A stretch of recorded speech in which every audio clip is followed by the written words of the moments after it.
Wow, it's May already. Meeting for the Hadley Public Schools School Committee. I'd like to welcome our two newest members. Yay. Yes, Tara Berger and Keith Shannon. Welcome. And Humera will be joining us soon. Our first item, reorganization of the committee. So every time annually, actually after we have an election and we bring on new members, we reorganize the entire school committee. Sometimes it stays the same, sometimes we have new folks come in. So the first would be chairperson, then we have vice chair, and we have some subcommittees that are across the five of us that we divvy up across. We'll start with election of chairperson. Is there a motion to nominate anybody to chair? I make a motion to nominate Heather Klesch as chairperson of the school committee. Thank you, Paul. Appreciate that. Is there a second? Second motion to nominate Heather Klesch as chair. I accept the nomination. I accept the position. Thanks for asking me first, Paul. Great, and these are annual positions. I don't know if I said that, but so every year we revisit these. Election of vice chair and secretary in the case that Annie's whole machine breaks down and we don't have notes or we don't have a record, we have a secretary backup duty for vice chair. Is there a motion for somebody to serve as as vice chair or secretary? I'll motion Paul Pfeiffer. Nominate. Is there a second? I'll second that. Okay. Do we need to vote on each of these? All in favor? Yeah, let's go back. Let's go back. So for the first one, there was a motion to elect me chairperson. You seconded it. We have to say all in favor. And you answer aye. Aye. Aye. Any opposed? Nay. There's one abstain, one absent. So election of vice chair, secretary, we motioned for Paul. You seconded that. Keith, all in favor? Aye. One absentee. Okay, It comes subcommittee. with a promotion. It does, yes. Increase in pay. Yes. It does. Corner office. Corner Street. Yes. Times 100 your zero pay. Yep. Okay, subcommittees. So policy, finance, capital planning. Those are the three, Annie? Yes, And then- and we'll need to talk about negotiations next year, so let's make sure that we add that. Okay. And so for each of these, do we need two members? So we don't have a quorum. We have to have two on each of them, right? You have to have two, and the meetings can't go ahead unless both members are present. Okay. Let's see, currently policy subcommittee was Humera and Roby. Mhm. Okay. And Roby and Linda are the two most recent members that are no longer on the committee. So is this Humera? Yes, it's Humera. It is. Maybe you could talk a little bit about what they do for Tara. Yeah, so I know I'm on I've been on subcommittees before, and actually Humera will be on the best one to speak of the policy subcommittee, but each subcommittee does have assigned responsibilities as to what main activities are involved in, since we can't all do everything, we divide and conquer. One of the committees subcommittee I serve on is negotiations, which currently we're actively negotiating with the school bus drivers and as part of their contract negotiations. But in the past years, we've had different units, which Unit A is the main teachers. Unit D most recently was paraprofessionals, educational service professionals. And so each of those units have contractual lengths of their contracts, and when they come up for renegotiation, members of those subcommittees would serve as part of the negotiations. It does mean meetings outside of this formal meeting, and that's why we do the two members, because they represent the school committee in that forum. Do you want to speak to Humera, the policy subcommittee, just what you guys have been doing? Yes. You've done a lot of work. Yeah, so in the last 5 years, I think it was maybe 3 years ago, the policy subcommittee undertook an exhaustive review of all policies in the policy manual. I don't know if you've had a chance to even scan it, but it's quite thick.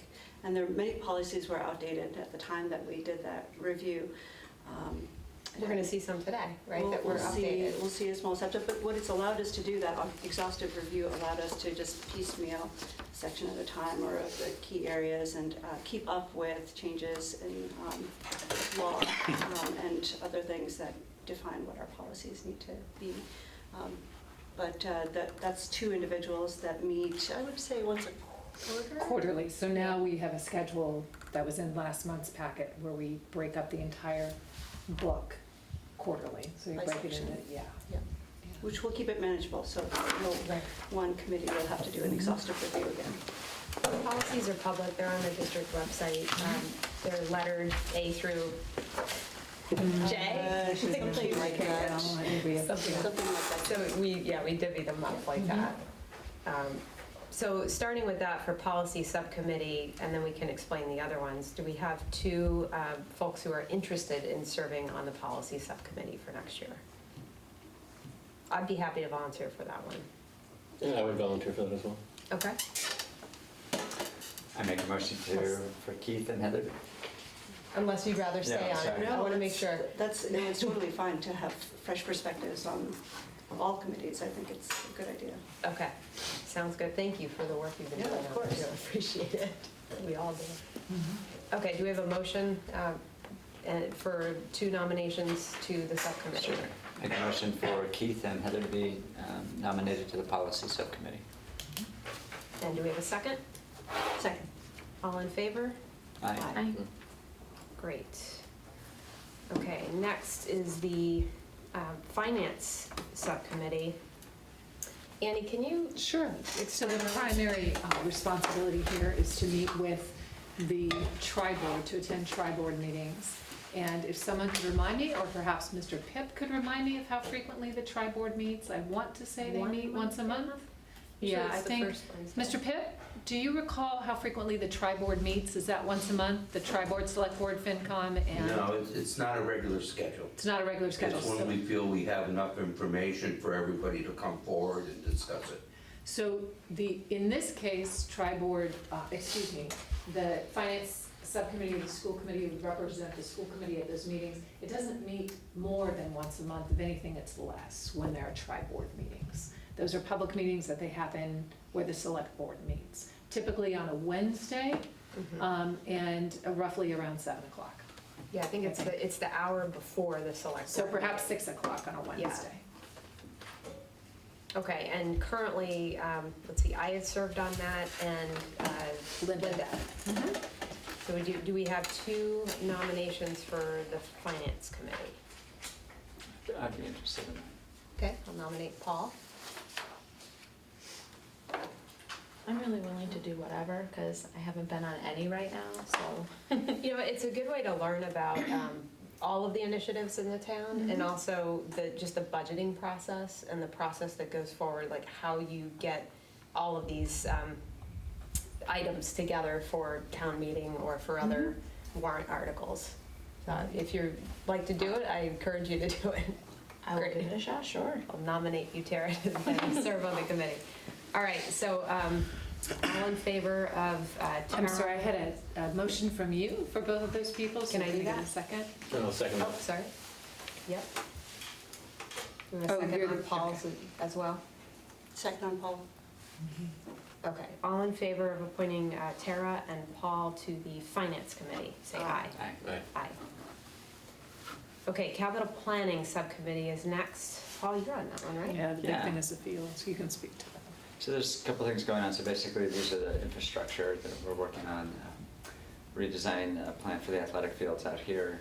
A couple things on the list. We're hopefully going to be implementing a new HVAC system for our elementary school this summer, putting in air conditioning. So that's the kind of things we do. On the list, the girls' locker room here needs to be redone. The grease traps, it's a constant favorite that we like to talk about. What keeps coming back up? Yeah, it does. And like the parking lot, so things that infrastructure, and then you need to figure out, well, how are you gonna prioritize those? How are we gonna ask for money? How much do they cost? So there's no really outside meetings.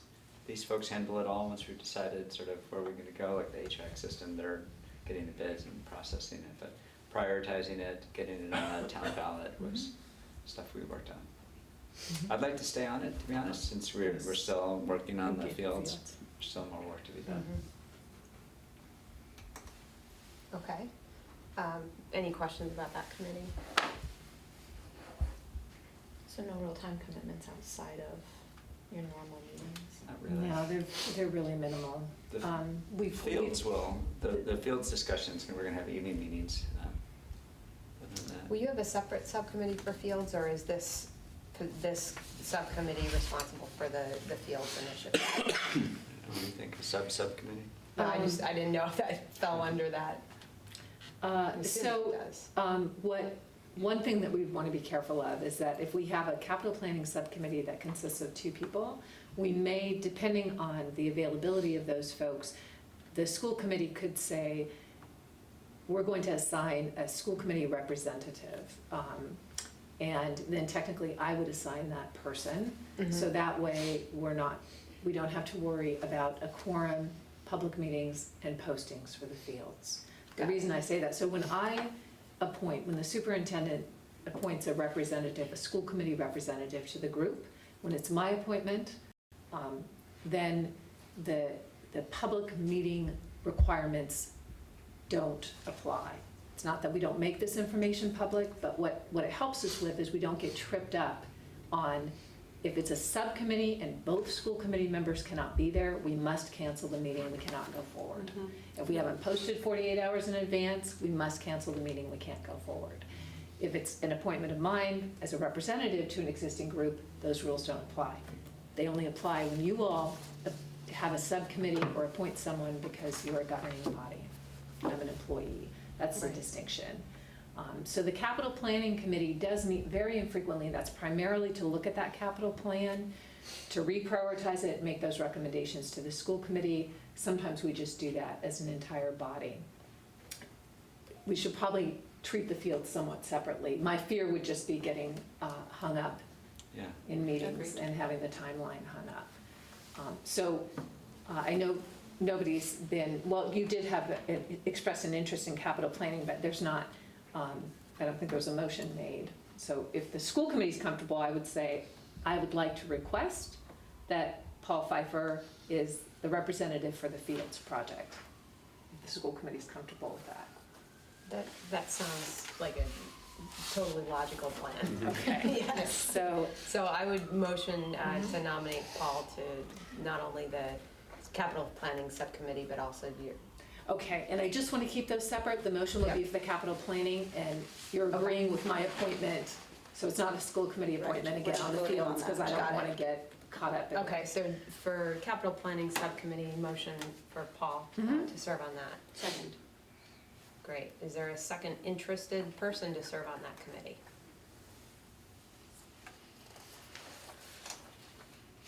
Crickets. I mean, this is one where, if you're gonna have one where there's only one of us, that probably, That'd probably. the subcommittee is probably fine. Okay. Do you- Yeah, that's. The next one's probably, once it gets going, probably take more time. Okay. All right. Or I So should we're say okay with may one? would need 2 people on the next one, yeah. By the next one, you mean, The CES one. oh, historically, we've had one, Have you? and Yeah. I've recently assumed that. Yes. Yeah. And I would be happy to continue to do that. It's once every month. Do you want to Every explain other what month. it is? It's an every Yes, other yes. month, it's so it's the collaborative education partnership, do I have that Services. correct? Services. Services, that's right. Large provider of services to lots of area schools that span special education services to PD for faculty and different types of school resources for students that slip through the cracks, let's say. It's a great resource. I've attended 2 of the last 3 board meetings. I've been really impressed with their work, and I'd be happy to continue on that. Great, okay. I would motion to nominate Humira as the CES representative. Second. Okay, all in favor? Aye. All right. May I Did we just get through circle back everything to or no? something that might be a reasonable suggestion too? So it's Yep. really still a a subcommittee, is perhaps we could blend finance and capital planning, and I could commit to, if there's any business of capital planning, to bring that business before a tri-board meeting. So I could kind of mush that together, makes for sense. lack of a That makes so much fancier word. sense. So if that, if we could There's a lot somehow of amend overlap there that, too, there is. between the tri-board and the discussion. So it sounds like, let's see, Tara, you run that one, right? Yes, Okay. you So just then- got a new job. So that work, Tara. Congratulations. Happy to do it. No, that's a great idea. Okay. Okay. So we're merging capital and finance. And I assure you, I would bring in capital items before you were already showing up to try. That makes sense. Okay. What was it, Annie, you were mentioning about upcoming negotiations? Yes, and we do need to do that. So beginning next year, we will start negotiations. Actually, the Hadley Education Association is hoping to set ground rules in order to move pretty quickly, to have a ground rules meeting in June and then start right away in September, because Unit A, C, and D all are on the same time. Holy smokes. Yes. So. So do we need to add that as a Yeah, committee? so we need a negotiation subcommittee. Okay, so negotiation subcommittee, 2 members again? Mm-hmm. I'd There we be go. interested in serving on that again. I'm currently serving on D. And can you define again what, so A is the... A is the teachers, D are education support professionals, and C are administrative assistants. Okay. Sorry, I'm currently serving on the bus unit and D is what I've done. Yes, and I think I've served on A and C in the past, and I'm recently serving, and now I'm serving on bus. Right. D. I'm happy to do the one that I have not served on, just for the sake of getting a diversity. I think this committee serves on all of them, so we would be available, Not sure yes, about for that. all. I know. You've changed them before Yeah. because folks, so you can certainly serve on more than one, which can be helpful, but some folks can't make it, the time commitment. It would be onerous To to go do through 3. 3 2 people doing contracts. 3, yeah. Yeah. So if you want to take them one at a time, and you certainly can do more than one, that's fantastic. Then, of course, you know what's happening in other contracts. We can work backwards. The one, Humira, you said you had not served on is Unit D, I believe, paraprofessionals, education support professionals. You have not served on that. I think So if you're interested in. Which is the one that has to, I mean, there are 3 that have to get done, but is there one that needs to be prioritized over the other? 2 to We'll work that out with with the Hadley Education Association, the order that they want to do them in and what we think makes sense. Okay. And just for knowledge, what is the time commitment usually like with those? That's more, depending on how often the units meet, then you have to also have, they have their legal representatives there, we have our legal representation, so it's a lot of coordination of schedules. But for example, the bus negotiations, when we met, I think we established, 3 more meetings coming up that we could all agree on that were spaced maybe 3 weeks apart roughly, Yeah.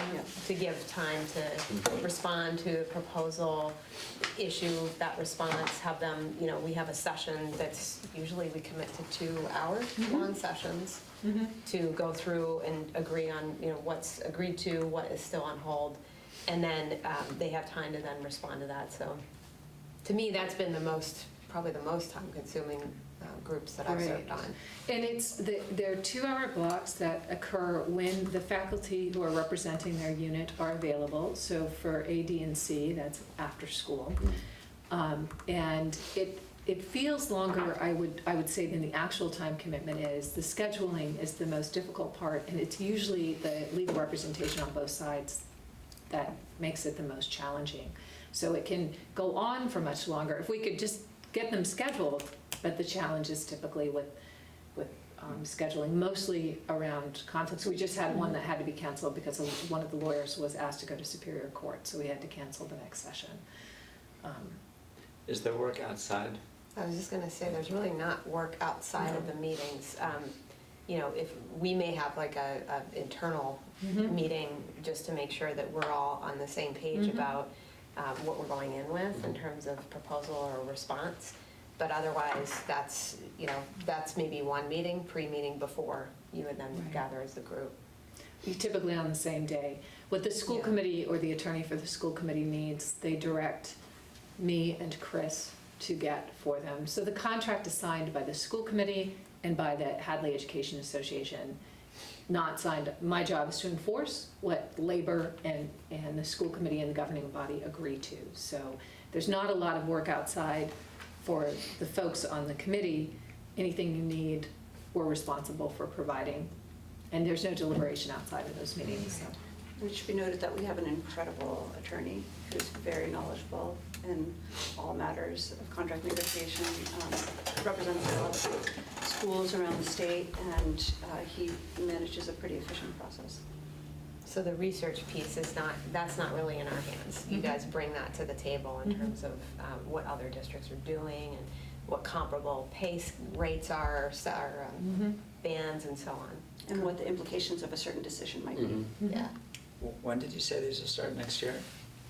Yes, the hope of the HEA, which makes sense, is to set ground rules in June so that if there was any information the school committee wanted gathered, that we would be gathering it over the summer in terms of comparisons, regional comparisons around contract language, around compensation, around benefits, whatever that is, and to hit the ground running in September so we can get them. The goal of the HEA, which I agree with the president said today, is to try to get this squared away before the FY19 budget is submitted. So he's confident and eager to get things for all 3 units wrapped up as early as budget season in January. Wow. Yeah. I'd be interested in Unit A. I'd be interested in Unit A as well. That's one I have not served on. So we need 2 for C and 1 more for D. I'd be interested in C. Thank you. I will do D. Thank you. And I just need, somebody gets to double up on Unit C. So can I get, That's the admin. that's the administrative assistant. I can do that one. Okay, Yeah. thank you, I Heather. don't think I've done that one. So I have Paul and Heather for Unit A, Keith and Heather for Unit C, and Humera and Tara for Unit D. Great. Okay. Fantastic. Thank you. Okay. And then lastly, signers for bills and payroll. Chris, do you want to speak to that? Yes. We need 3 people to sign, and then we need alternates. I also have a request that we can do our very best to sign them quickly. What happens is if we can't send a complete signed warrant to the town hall, they will hold up the checks.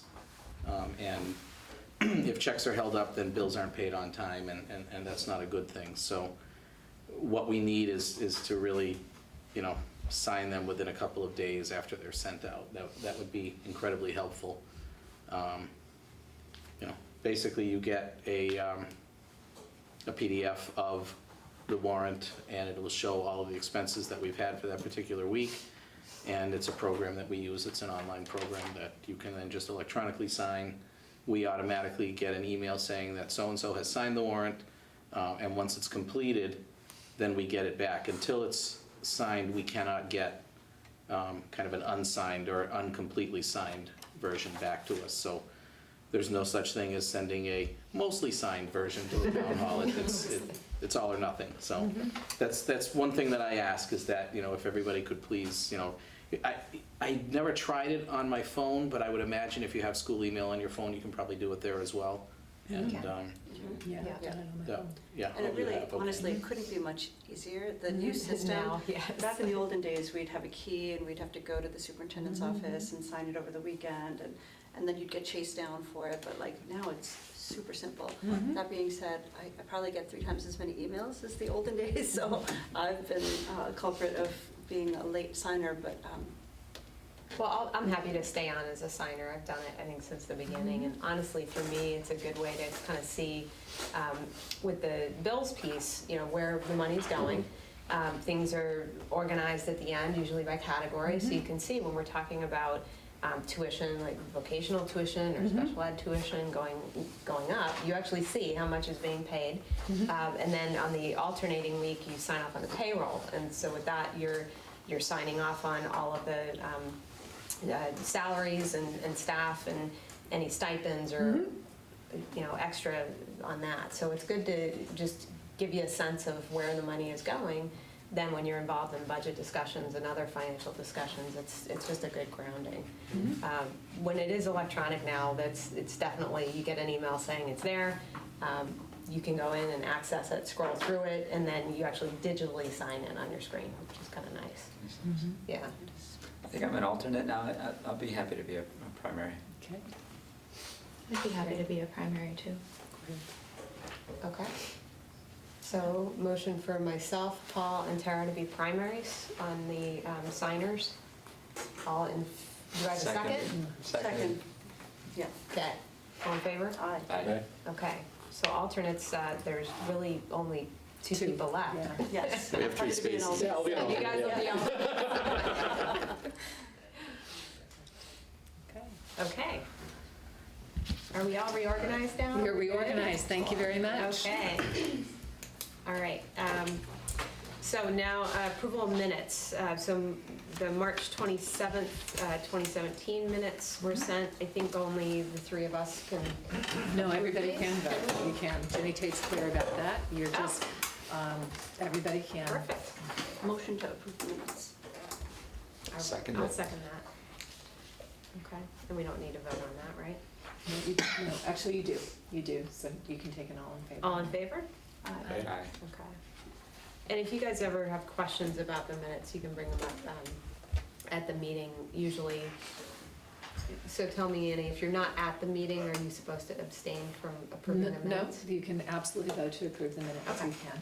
Cool. All right, adjustments to the agenda. Do we have anything outside of any new topics, late breaking? No, I don't have anything. We don't have anything to add, right? Did we get all your votes?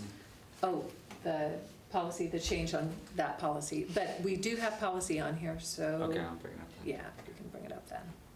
Okay. No Great. adjustments. Okay, presentations. We've got a lot tonight in discussion items. And so we're going to start first with fostering gender equality in Hadley Public Schools. These are students and Ms. Camuso. Yes. Thank you, Ms. Hanson. Yep. So hi, I don't know all of you because I know a couple of you are new, but I'm April Camuso. I'm the English chair here at Hopkins. These are the two students I brought with me. This is Miranda Pitta and Margaret Mahalik, if you guys know them or not.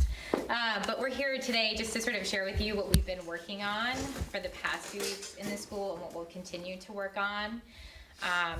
Our students recently had a sit-in a few weeks ago, our female students, to express some of their concerns around gender equity in the school community. And so after that, we got together with Dr. McKenzie here and had some conversations about how we could help our students to voice their concerns in a productive manner. They have some concerns about the school community in general, and they want their voices to be heard. So it's our goal to sort of help foster that so that they can achieve some of those goals. So some faculty members, Ms. Landham too, next to me, in addition to some others, and many more students than these two, have been working on that, and we will continue to do so. We have some short-term and some long-term goals. So one of our short-term goals is relevant to you, which has to do with the dress code policy. So we're working on making some suggestions for revisions that we'll come back and bring to you after we've had some of those conversations. And then a longer term goal that we have is working towards a social norms campaign. So we've hired someone, we're going to be hiring someone who works in marketing to help us develop and put together a social norms campaign that hopefully we can go into the next school year with, so that we can sort of change some of the current norms in the school, and that would involve students and faculty and staff and men and women. A lot of the conversations have just been with the female students so far, but we do invite and encourage the male students to come as well. So we're going to continue to do that to try and sort of foster that inclusiveness, because men are allies as well. So we're going to try to kind of build that if we can. But we wanted to bring the discussion to you. I chatted earlier with the faculty today and let them know a little bit about it.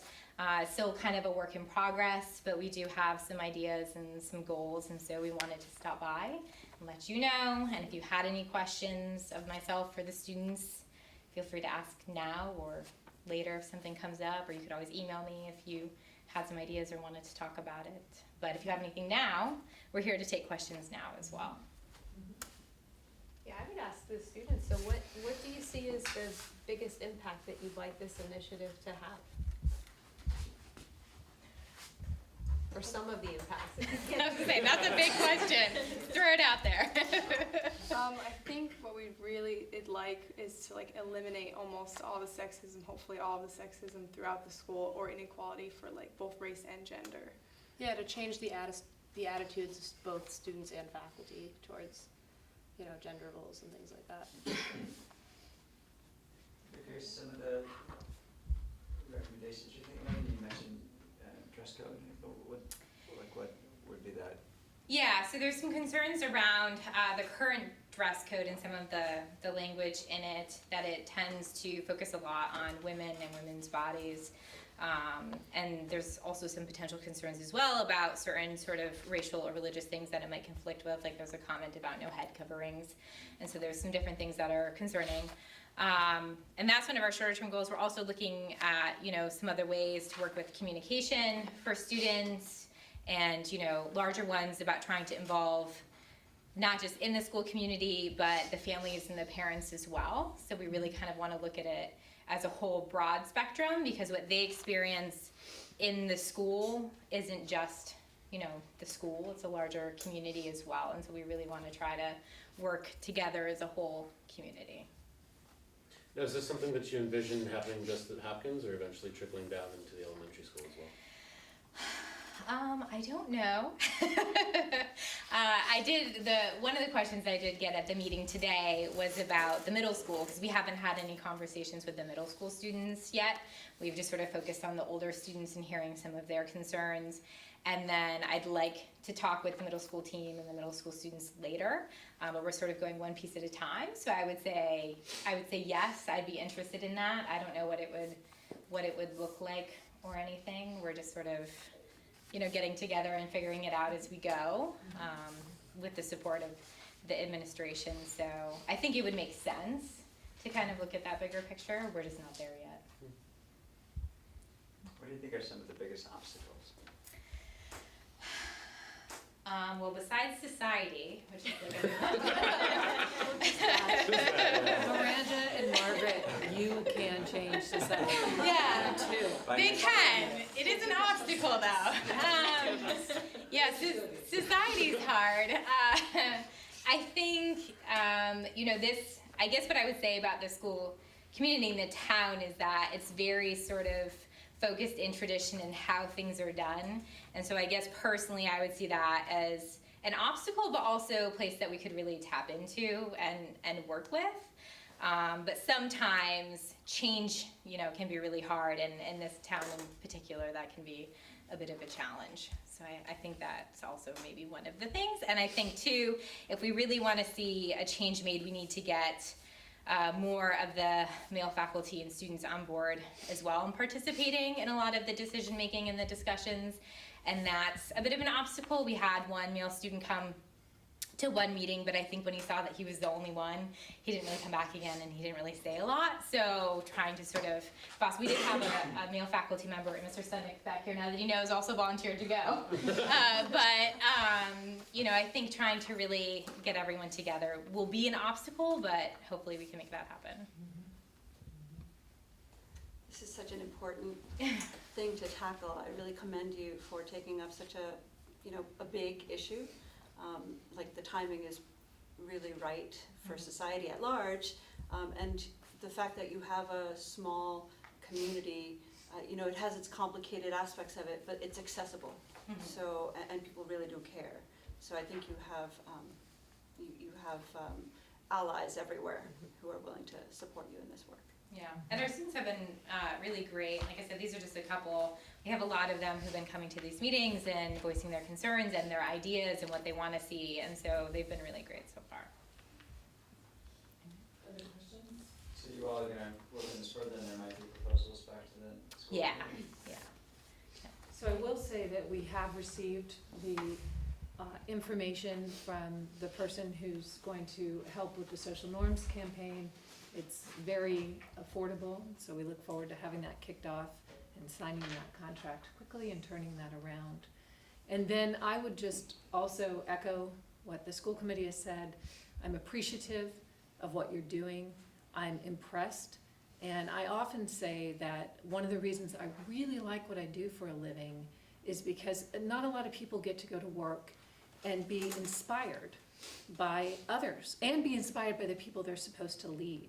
And there are countless examples at Hopkins Academy and at the elementary school where the faculty, but even more so where the students inspire me.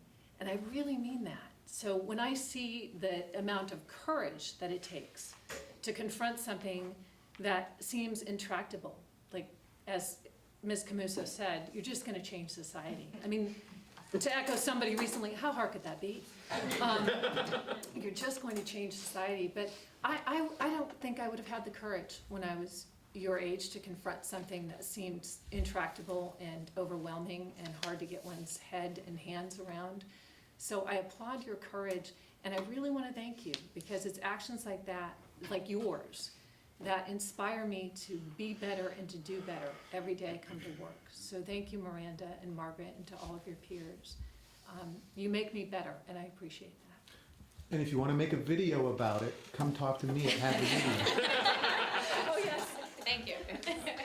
Yes, thank you very much, and thanks for, giving us the preview that this is coming as well. So we'll look forward to hearing from you guys in the future. And if you have any other thoughts or questions, just feel free to email me. I'm happy to respond if you go home and you think about it more later. Great, thank Thank you you. very much. Thank you so much. Thanks for coming, too. Okay, Washington DC field trip, fall 2017. Yes, We all want to Miss go. Lana. Yeah. Okay, so I'm Amy Lana. I'm also in the English department here at Hopkins Academy, and I'm here to ask your permission to allow the current ninth graders, 10th graders, and 11th graders the opportunity to visit our nation's capital next year. It would be a 4-day overnight trip that would also include a brief stop in Philadelphia on the way down and a stop at Gettysburg on the way up. And we would try to incorporate different kind of interdisciplinary connections throughout the trip. So tapping into history, English, cuisine, and kind of a multicultural approach. So that is our goal. Questions? Student travel has to be approved by school committee when it includes late night or overnight travel must have prior. So you don't approve every field trip, but you must approve field trips that are overnight. Yep.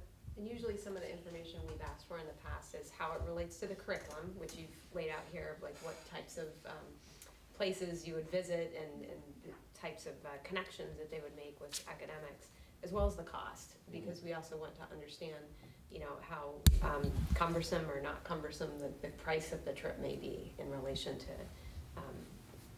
each student. And how accessible it might be, and whether there's a fundraising plan, and it sounds like there is. Yes. What is your target to bring that price down to? So currently it's at $7.19, and that's all inclusive except for lunch. Lunch they would have to find on their own. So that's accommodation, all the museums, everything like that. We'd like to see the price come down $100 at least, because we have several different fundraising approaches. One of them, we would like to look at local businesses to sponsor. So we have a list of local businesses that we would approach and ask for sponsorship. We also would try to do a car wash on June 10th, potentially, and a bottle and can drive, which is particularly advantageous at this time of year since it's graduation season. So there should be lots of bottles and cans for collection. So I'm just curious, this is during school? Yes. And it's you're gonna invite all 9, 10, and 11th graders? Yes, Okay. it would be, they would have the opportunity to sign up if they would like to go. If they can't go, and obviously school's in session during that time, what are they're coming to school, going to classes? They would just Yeah. attend their regular classes. Okay. And I'm just curious, the other trips we've got a New York trip Mhm. coming up for, That's current 8th graders? yeah.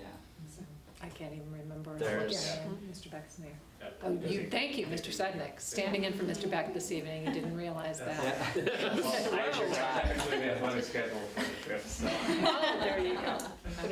There's Nicaragua that just went on, They just. and then there's a Europe trip. We just came back. They just came back. Canuso can speak to that. Is there another trip? I'm just The curious. 7th grade nature's classroom? Nature's Oh, Classroom. yeah.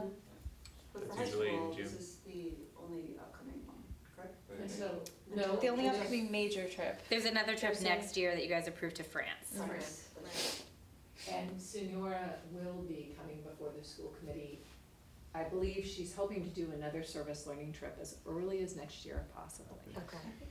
Are those Or typically is it done over? 2019? 2019 Thank you. Guatemala, yeah. Okay, so year after next. Are those typically done over the break, though? I'm Yes. just trying to think Yes. of, you know, Yeah. to your point, not everybody's gonna be able to go, to afford to go on No. all of these trips. And obviously, when they're held over break, it's easy to deal with, you do your own plans. But when you're the one here left at school, you know, Right. Well, this is consistently. partially over the weekend, Yeah, so yeah. there'd only be, I believe, Thursday and Friday. I have the tentative schedule from our representative in DC. So yeah, we would potentially leave on Thursday and we would return on Monday. So it would be over the Saturday and Sunday as well.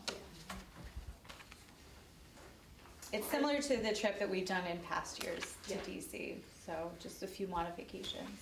I do think it sounds great. To your point, Paul, I'm wondering whether, as we approve these, if we should be kind of Yeah. keeping a list of just understanding what's coming up and approximate price. Just so we know how it fits into the bigger picture of the grades that are involved and the price overall that's involved. Relative to the other classes, this one is definitely much more affordable. Definitely within, you know, my budget, like the multiple thousands of a Europe trip is a little bit inaccessible, but our nation's capital being so accessible and close, a day trip really to get down there, a lot of free museums, and I know my son is especially excited to go, so. Has he got his permission slip? Not yet. Just kidding.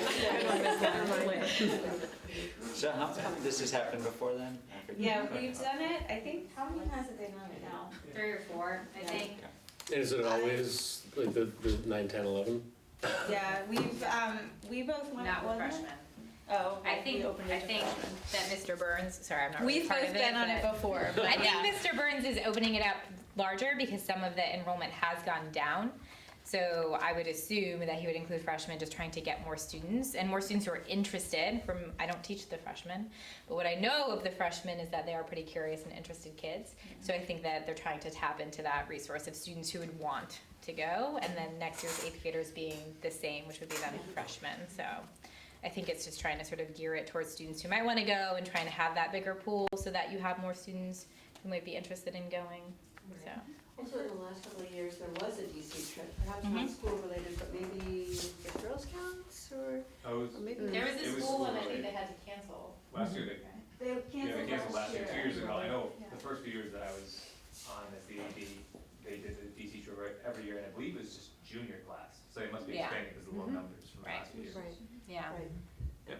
Yeah, and that is, to your point, that is something that's becoming more of a problem. Ms. Landham and I have a trip in 2 weeks that we're trying to do, which we might have to cancel because the cost of transportation is so high versus the number of students who want to go.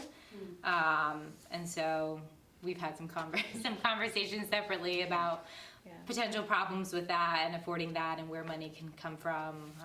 You know, like the students when they graduate and they leave their money in their account and then they never touch it again, and it goes somewhere else, but having places where students can receive funds, because we have some difficulties making it affordable for students.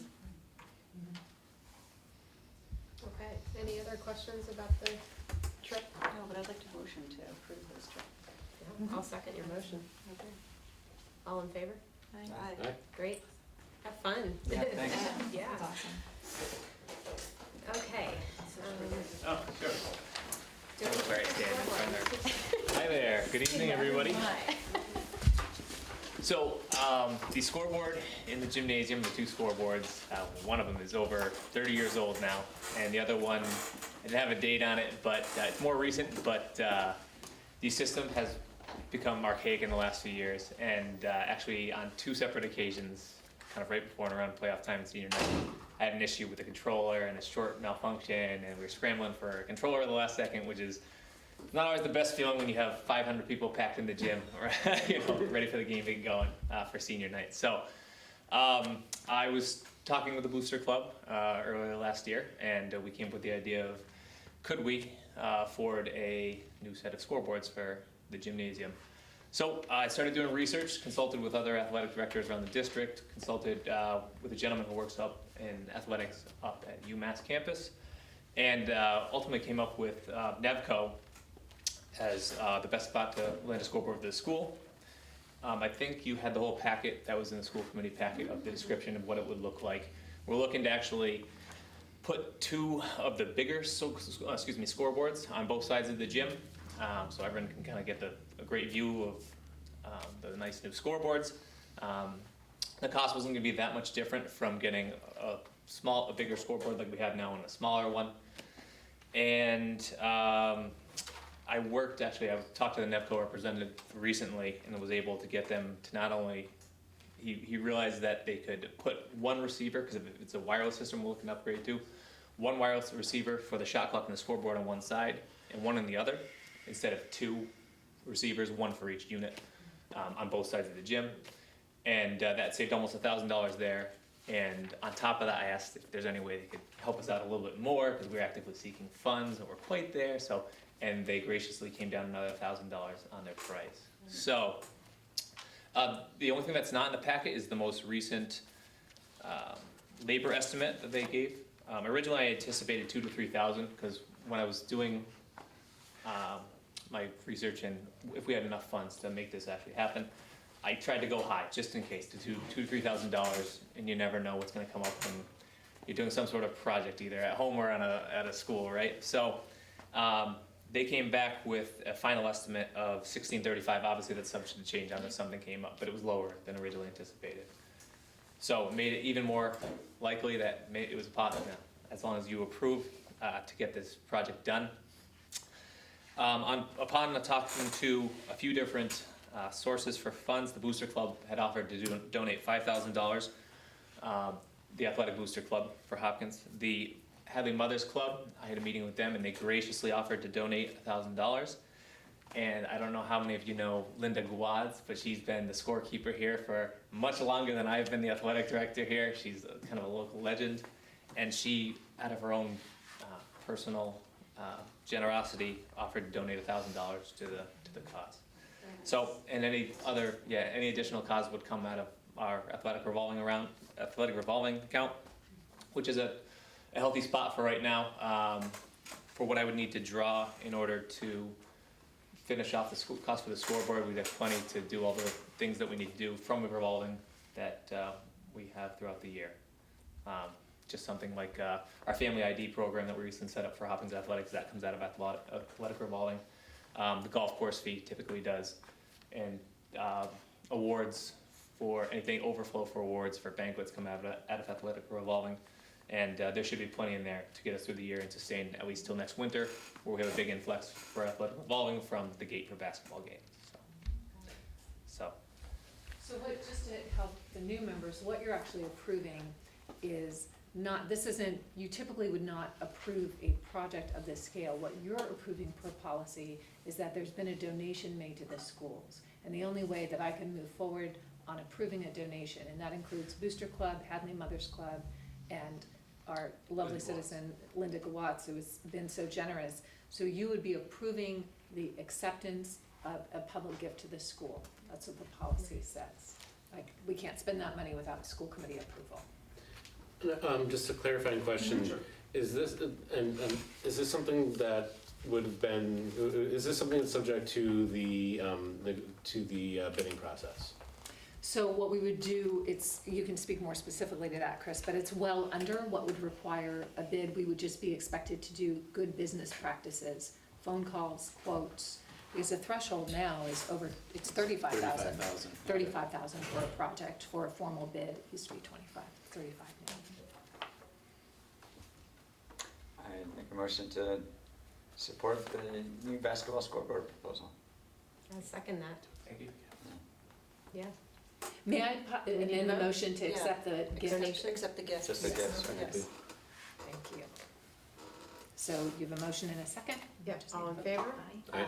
Great, thank you, and Very thanks to all of the donors Yes, for their, yes, very their much so. generosity. Yeah, and as part of the project, I plan on doing a nice plaque to commemorate the donating parties. That's a good That's idea. great. They did great in the school. And don't go too quickly, this will be Yes. very quick, but Okay, in case excellent. people have some historical questions, your next item, the donation, excuse me, when another exciting thing that school committee does is declare surplus.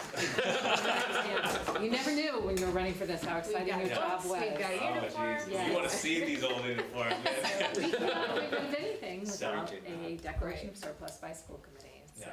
So, every few years, there's a buildup of old uniforms. Every 5 years, typically, we turn over uniforms for varsity teams, which are held down or handed down to JV. So uniforms last about 10 years in total, and then the old uniforms we declare surplus and move on to the next phase of what we're gonna do with them, which Chris and I are currently talking about. So I have a bunch of extra uniforms that I've gone through. I've made sure we've allocated plenty for all the levels of teams, and these are all basically extras.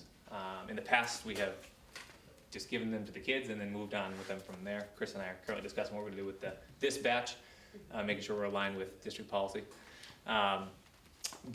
So I just need approval from the school committee to okay them as a surplus, I believe is what they're called, and then. Value of less than $500. Yes, yes. Shall we say. Yeah, they're old, some are hanging on by a thread literally. But the kids seem to like them sometimes they'll take a few of them, the old warm-ups or whatever. So, but just looking for your approval for that. And of course, if a school committee member is interested in any of our Old old. war. Wear around the house. Yeah, that's It'd be it. funny if we all showed up with jerseys on. Yeah. You could wear them to some of our sporting events. So well, throwback. What might you do with that? Typically, in the past, we've given them out at lunch or put them out at lunch and said, whoever wants something, come and take it. They're all yours. Give our kids first cracks. Before we talked about donating them, but the only problem is we don't want to put them in a donation spot where a rival school can get their hands on our old uniform, Right. because then so we just got rid of them actually after that. Did you send- One other year, because I knew they wouldn't fall in Smith Academy's hands, they were brought to, It's like I think it espionage. was it Cuba? I'm trying to remember where Dave Winch had been. Dave Winch had went on a mission with a young life, and he asked for extra clothing, and I said, here you go, take these uniforms, so hopefully they're benefiting somebody, who's in a lesser situation. Did you send those programs to recycle old athletic shoes and soccer balls to Africa? Yes, yep. I've given them soccer balls before in the past that we're able to move on, so. So motion to declare these old uniforms as surplus, with a value of less than $500. Mm-hmm. I'll second that. All in favor? Aye. Okay, Okay. great, thank you. Thank you. And typically what happens with these is that they would, because they were technically the property of the town, they are offered to the town as well.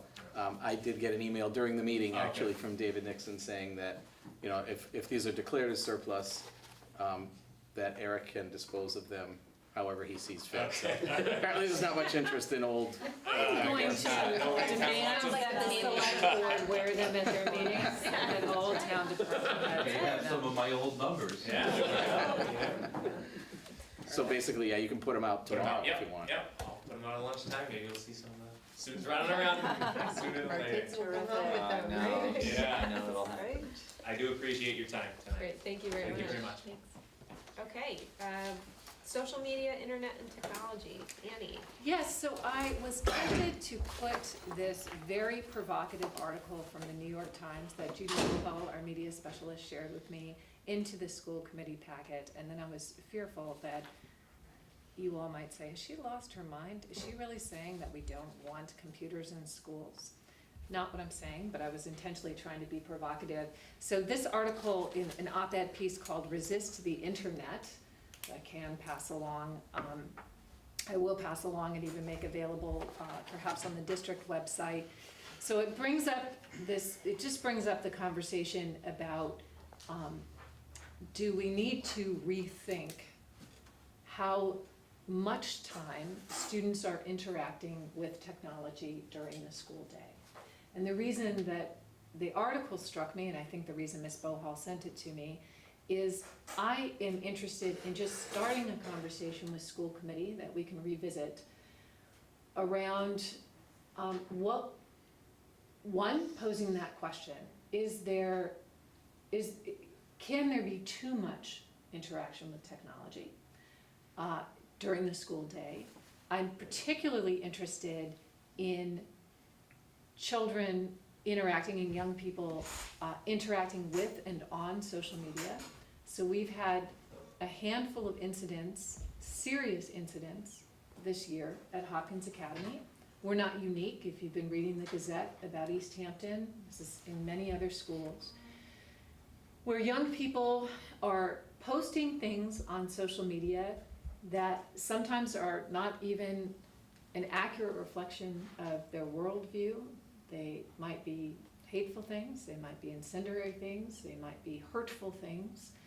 And it's dangerous. I don't think I'm overstating the case. I did have a conversation with Paul where I said I was struck by the fact that children can't drive until they're 16 and they can't consume alcohol until they're 21 years old, but they can interact or have access to social media at very young ages. And I think, to borrow your phrase, Paul, you asked a good question. You just wondered, are we expecting young people to police themselves too much in a place that can have long-term and devastating consequences once things are out there? We had an experience this year where a young person, something was taken down.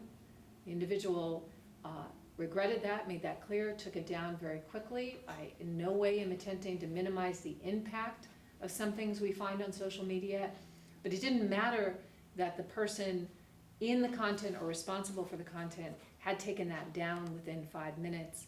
The number of hits, it ended up on, it's everywhere. It's out of their control. It's completely owned now by the public. And I feel that we have an obligation to our parents in the community. I think that there are many parents that, I would speak for just as myself as an individual, there are social media applications that I don't use and don't fully understand. I think that there are many parents who could relate with what I'm saying. They may not even fully be aware of age limits on some social media, what children should be on it. Facebook has an age limit, but some parents may not be aware of that. They may not even be fully aware of the degree of access their children have. And I feel obligated to figure out how does it make sense to support parents and families, to educate them, to stand with them in educating their children.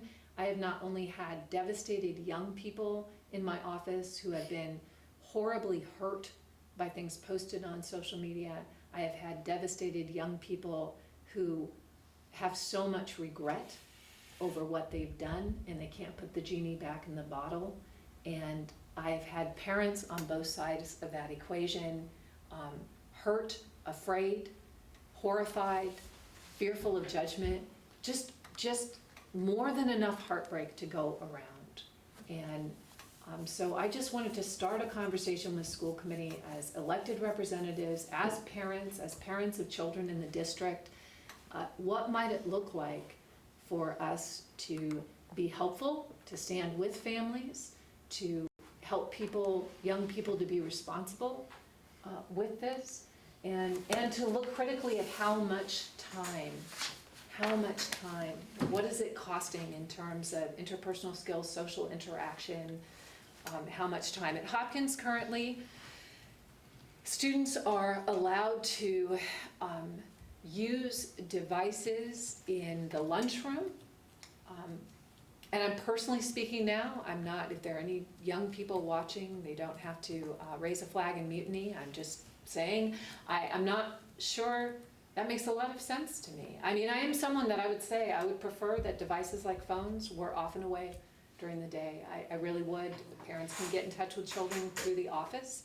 I've had parents say to me what an uphill battle it is to battle well, you're the only parent that expects me not to do this. Everybody else has a phone. Everybody else is doing this.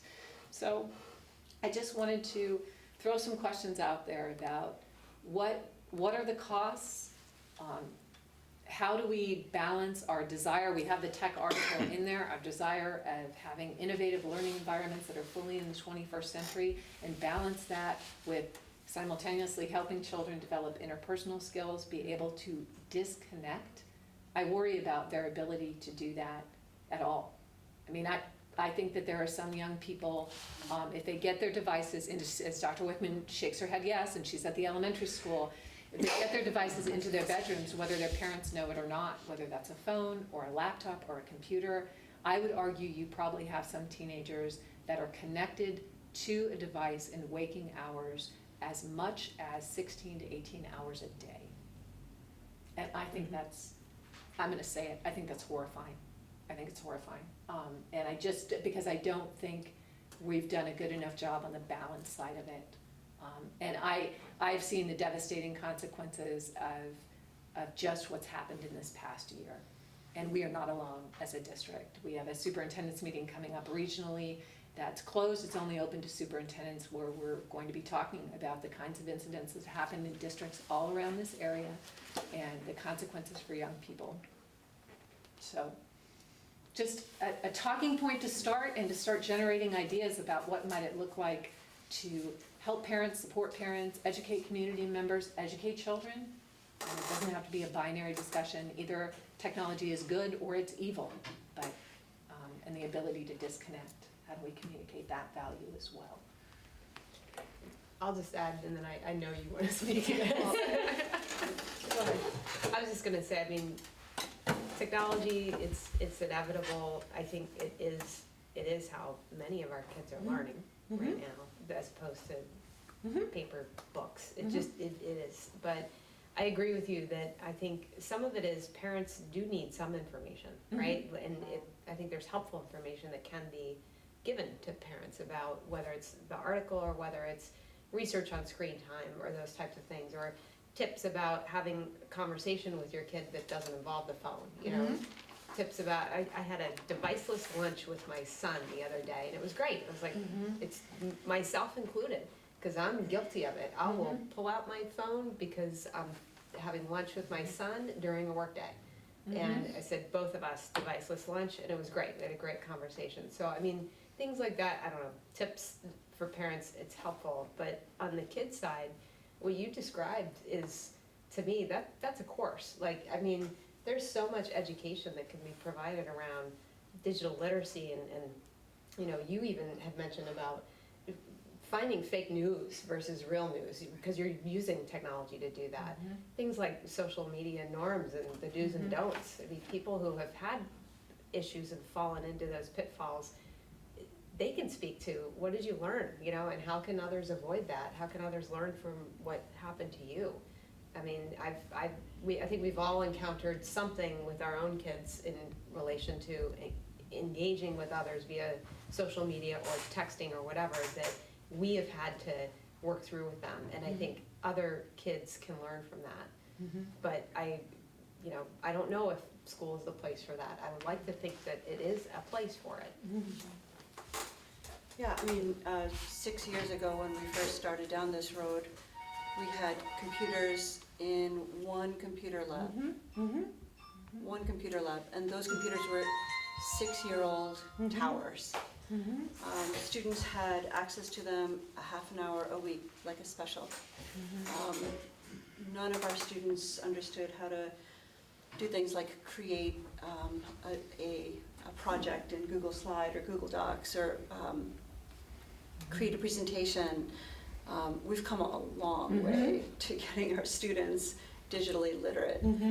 I'd hate to think that our faculty were actually expending the entire course period with the devices in front of the students. if that's the case, then definitely we should be exploring what the utility is of the tool. It's simply a tool, but the teaching itself doesn't go away. And so how the faculty strike that balance is something that we should definitely look at. The last, I would say, 3 to 5 months since the most recent election, I think, have been especially challenging with people being especially emboldened to do things that are provocative. And it's unfortunate. It's created a lot of angst, but it's also created a lot of dialogue. And I think the opportunity is for us, as it was when we first created a technology plan, to define how we create digitally literate citizens and how we help our young people understand the consequences of what they're posting, and help them create relationships first that are underscored and supported by online social relationships. So it's not the tool that's evil, it's the way in which people could use the tool that could be very wrong. And but Hadley is a town of strong ethics, and I think that with that basis, we could create very strong, digitally literate young people coming out of our schools. I'm reluctant to sound the alarms and like get rid of everything, because the fact is this world relies on technology, and we need to, we want our students to be able to go out and get the best jobs and opportunities available to them. And if we don't prepare them for that, then it's, you know, it's burger flipping. And not that there's anything wrong with flipping burgers, you know, but we want them to go out and get high value careers. So I'm happy that you're starting the conversation. I would continue the conversation. I personally think that it's important for young people to blow off steam at the high school. To, like, they don't do it, what would they have, 20 minutes now to eat lunch, or 25? I think we increased it to 25 last year. I don't think it's fair to say, okay, like, you're 25 minutes, we're gonna manage what you do. I think we wouldn't want that for ourselves, and I think to the extent that we treat them as young adults and help them be responsible young adults, they'll make choices that reflect what we think they should be doing, like interacting with one another and being inclusive and checking, but then putting it down and continuing on. So I think we just have to not rush to judgment, but think carefully about, and include them in the decision making, I think, because they're very smart and responsible people. I'm curious, is there like a content blocker on the internet in the high school? The way around it, though, is just quite simple. Absolutely, because our federal funds will be pulled, so we have incredible filters. But if you walk in with your phone, you're not going through my server. You do whatever you want. Yeah, exactly. So that there, all the phone content, you do whatever you want. Right, but in all reality, a student who's going to want to watch or do something that is not appropriate is going to probably do that in the many, many hours they have outside of school, not the 25 minutes they have during lunch. And I think part of what, again, the article was meant to be intentionally provocative, and clearly I share your view that it's not about let's go back to mimeographs. Old ages. But you are correct. The events that we've had here have all happened after school in students' homes. That's why I say about even helping parents and helping families. So we use instructional and technology to enhance teaching and learning. There's this other piece that I'm struggling with around what does it mean to behave responsibly. I do pose that question sincerely at a very young age when there is either known or unknown access to social media. What are we thinking when children are quite young? Because they have adolescent minds. I mean, all the way through high school, they're intelligent young people, but their brains aren't fully developed until they're over 25. And so that's not to be dismissive, that's just medical. That's not to be dismissive, that their decision-making capacity is not what an adult's is. And people make all kinds of regrettable decisions up through their early 20s. And now, people are able to broadcast those regrettable decisions, and they have a degree of public ownership and permanence that I never knew as a child. Thank goodness that I never knew as a child. And so that part concerns me, and the almost what appears like borderline addictive behaviors around checking that phone. I mean, I would put it out there, and I'm in no way advocating, it's not my decision to make unilaterally, it's certainly children, faculty, if it's policy, it comes before school committee. But I have asked the question, what have we become as a society if the idea of not having a phone on for 6.5 hours freaks us out so much? What have we become? That we couldn't check something, a buzz, a ding? I mean, how bizarrely Pavlovian is that we couldn't go 6.5 hours and think, I'm gonna attend 100% to the events and individuals that are in front of me in real time. It's just a personal opinion of mine. I say, what are we becoming? So it's more of discussion and to keep eyes and ears out there for ideas about what might it look like. If you notice other districts or communities or in your workspaces, innovative ways, or in colleges, in higher ed, goodness knows those young people broadcast all kinds of regrettable decisions and sometimes destroy their college experience because of what they do online. So if you come across good ideas, I just want to support the community and our children, and I think it's something that it feels some days like the tail is wagging the dog, and there's nothing that breaks my heart more when I have a parent in my office in tears because their child is on the receiving end, or equally distraught if their child was the creator of content that in no way reflects the values of their home or what they were raised to be. And it's heartbreaking to be with those parents. And it could happen to anyone.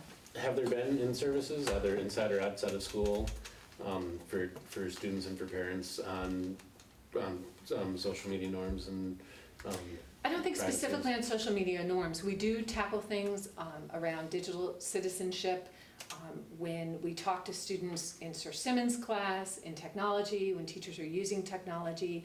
But we haven't had, since I've been here, we haven't had an assembly about it. We haven't, and I was speaking with Hadley PD, and I've also been speaking with Chinese Immersion Charter School, with Hartsbrook Academy.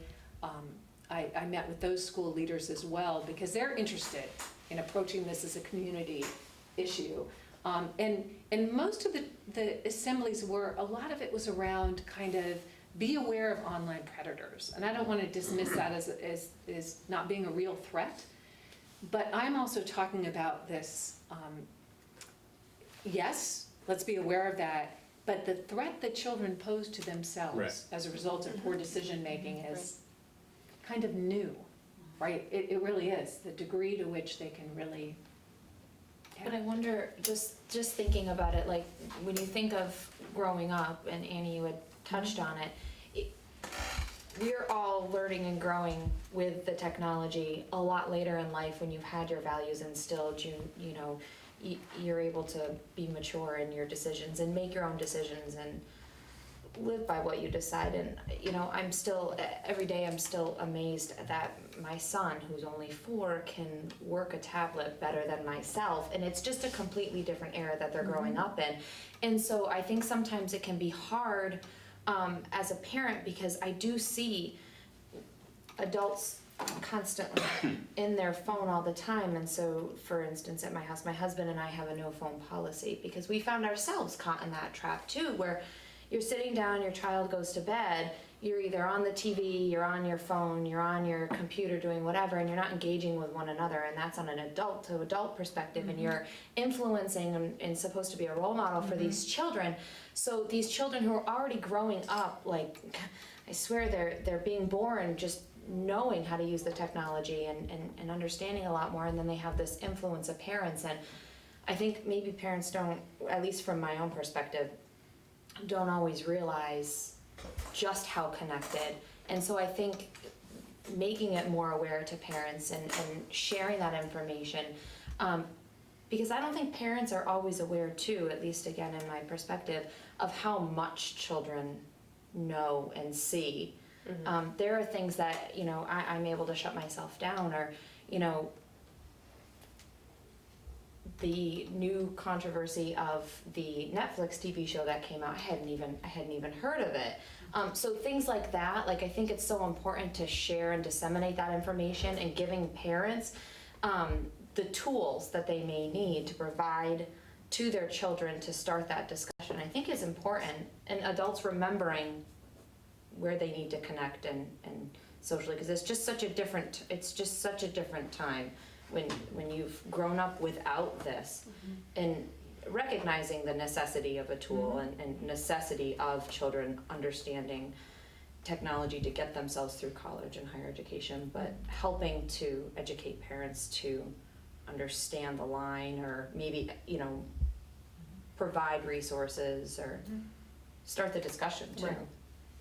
You mentioned in-service things. I don't exactly know what the definition is of that, but I'm imagining that, like the DARE campaigns where students who were either victims of or were involved in a drunk driving campaign come in and speak to students, and like it hits home in a way. Or some of the more recent campaigns I've seen online of young people who have been the victims of like texting, like a texting accident. There's been especially powerful one that's circulating right now. I can't imagine that we're the only community. I mean, in fact, this has got to be a nationwide conversation that's just bubbling and coming to the surface. So if the collaborative and other area superintendents are meeting to discuss this, and we are more organized as a region than other communities, perhaps it's something that you're creating a proposal for one of those nonprofit public service announcement ad agency organizations to study and create pieces that you can use in assembly and can share through the faculty. I think it's multiple layers. It's responsible digital citizenship. It's studying the effects on a young person who had no idea how their life would blow up as a result of this. It's showing the impact on a family as a result of being dragged through this emotionally heart-wrenching thing. It's all of those layers. So I think taking a leadership approach about how to responsibly address it would be a wonderful thing. I would add too, just focus on the kids, but I like the idea of facilitating a conversation amongst the parents. What does it mean to raise a child in a digital age? What's responsible parenting look like? Because I think we're going to have 5 different perspectives here. Even I didn't even know they were allowed to look at their phone at lunch. That explains the texts I've been getting. I was wondering what he was doing. I was like, you're not supposed to be doing this. Of course, I'm in a meeting texting back. Right. And I'll just note that article you clicked at on the web, and you're going to post it to the website. So, but yeah, I think it's. I'm not sure how to respond to this. I don't know how to parent in this, and I just had an argument with my kids before I left on this exact same issue, right? So you're it's telling very them, I was saying, relevant. I thought you were going to tell me the answer. Here's the perk of having your dad on the school committee broadcast, so we just have I know, exactly. So I'm sure they're going to watch this. Yeah. Yes. Yeah. No, That's just I my make fault. them watch it. Watch it on their phone, Bob. They watch that. Yeah, at lunch. At lunch. Yeah. Andy, do you still do the, I think early on you were doing some coffee hours or, I know it was like meet and greet when you first came into the district. And I mean, this may be a good topic for that kind of parent discussion, which is, meet on neutral ground and have just an open conversation, but approaching it from, this is what you're seeing in the schools. Yeah, that's a great. But, and it's not, there's extreme events, but there's just sort of the day-to-day. Right. And studies show there's a correlation between increased screen time and decreased sensitivity to other humans, Right. right? I mean, our ability to read human cues, facial cues, decreases the more screen time we have per day. Yeah. It's clinical, right? And so how much is that? How much is too much? Now we have an emoji movie because there can't be real people in the movie, it's emojis. I'm actually going to start bringing an emoji. Emoji movie. We can all respond by how we feel. Yes. So I appreciate you all talking with me about this, and it is ongoing and to be continued. But as I said, I would very much appreciate, I like the ideas you've shared thus far, and if you, in your workplace, in your home, I'm interested, because I want I want students to be well prepared. I don't want to sound the alarm unnecessarily. And I'll say again, I'm deeply troubled. I feel that I have a professional and personal obligation to do everything in my power to safeguard young people from doing things that they don't realize are incredibly self-destructive. I would intervene if I thought a student was going down a path of making poor choices around physical harms and physical health, if they appeared to be making poor choices around social and emotional and behavioral health.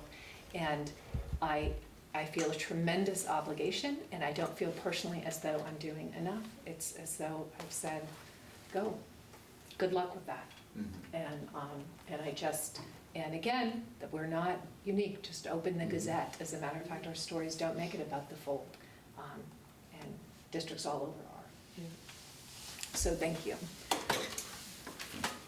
Thank you. Okay, so now we move to the technology article. It's kind of ironic. That's the best segue ever. So, yes. So you have, and this was primarily for Tara and for Keith, but just a reminder, these are, we received, the town voted for the technology article in, I don't remember when that was, I think it was in the fall. This is what we received, this is what we intend to spend, and the update on what we have spent as of April 25th. The first purchase has been for Chromebooks and a cart, and that cost roughly $9,000. And an additional, so roughly we've just spent $9,000 of it.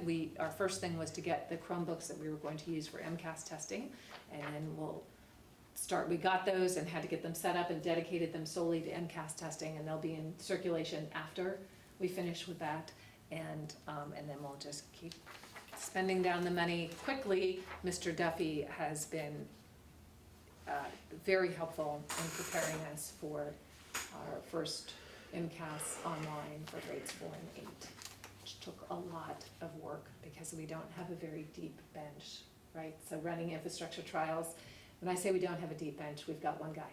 Yeah. Which is pretty much the story of Hadley. In any bench you go to, we got one guy or one gal. So it's went well. That's not really part of what she does. Right. No, this is more kind of the networking, the security keys. Right. It went well. I mean, Dr. Wickman can certainly speak to. We've finished up 4th grade ELA. Yeah, we start 4th grade math on Wednesday, and it went without a hitch. And today, as 3 of us worked trying to pack up the physical ELA for our 3rd, 5th, and 6th grades, we were all saying, oh, we can't wait till it's all electronic. Because, I mean, the minutia of packing up all the test booklets, answer booklets, and all envelopes and everything they want back, and they want it back in a particular way.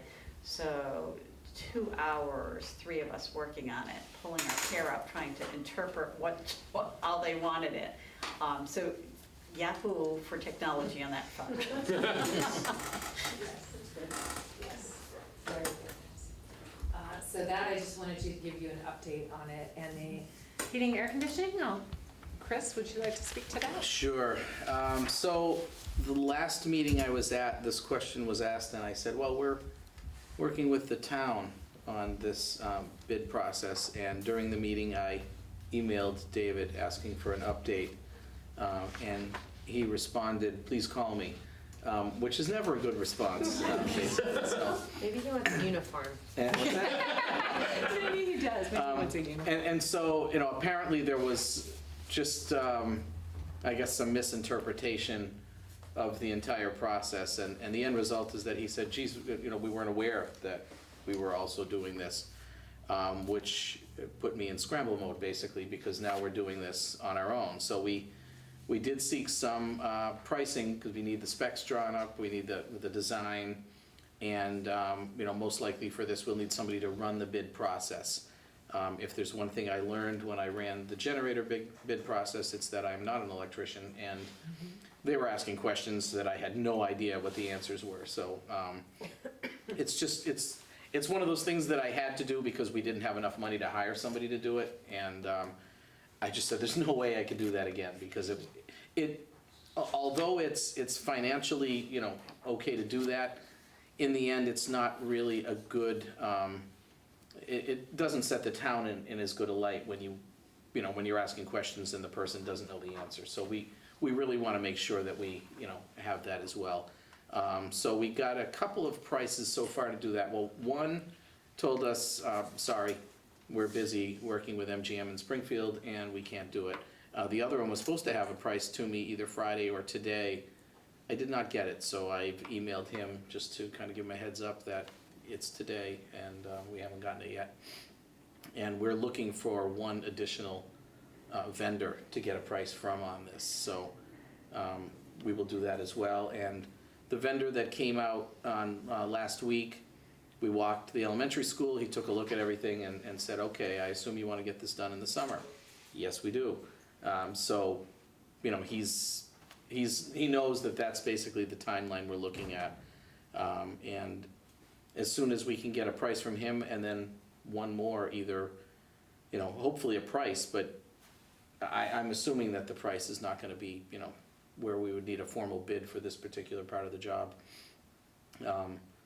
Either a price or, I sorry, can't help you answer, will cover us as well, so.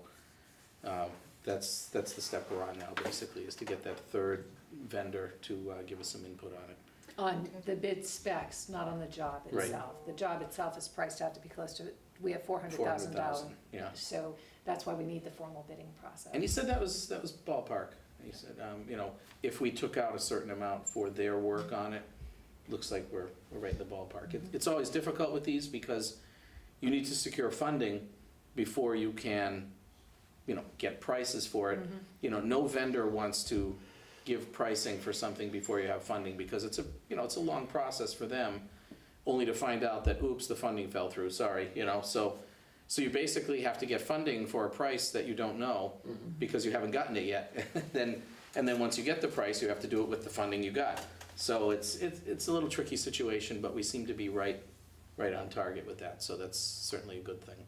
And then once we have the specs, we'll share it with David Nixon, and he can make a determination if there's anyone in town who needs to review those specifications, just to provide input, and then we'd move forward. Sure. How do you choose those three vendors? Basically, you ask, because again, it's not like I put air conditioners in buildings, so I don't know who to reach out for. So we ask other facilities directors. Unfortunately, 3 facilities directors gave us the same company, so that made it a little trickier. Jeff Mish reached out to, I think it was TJ Conway, and they're the ones that said, no, I'm sorry, we can't help you. But go to this company, which is the same company that the other 3 people had told me as well. So that's the problem we're in right now, is that, how many companies do this? What I may do is reach out to the company that did the specs for the generator project. And, maybe they can give us a price as well, and we can go from there. I'm just struck by the fact that you didn't realize you weren't an electrician until you went out to build generators. That's really, you were I've under done the some impression you wiring, were. but never, It's a good generator. never this kind. And then I realized I wasn't an electrician. All right. Okay, personnel report? That's easy, nothing. Nothing. All right, public comment. Madam Chair, I've got a couple of comments. Okay. First of all, I would like to thank the school committee for the sacrifices they made in this 2018 budget. I know you didn't want to use anywhere near the school choice money you did, but you did in an effort to have a balanced budget for the whole town. We're in the same boat as you with 3 days before town meeting. We don't have a balanced budget for the town. We're looking for $216,000 for 4 fire department full-time positions for the town. They agreed, the finance committee, to cut it to 3, so we're at 170, looking for that money everywhere, and it may be added to the free cash figure, which is about 600,000 now, going to 7.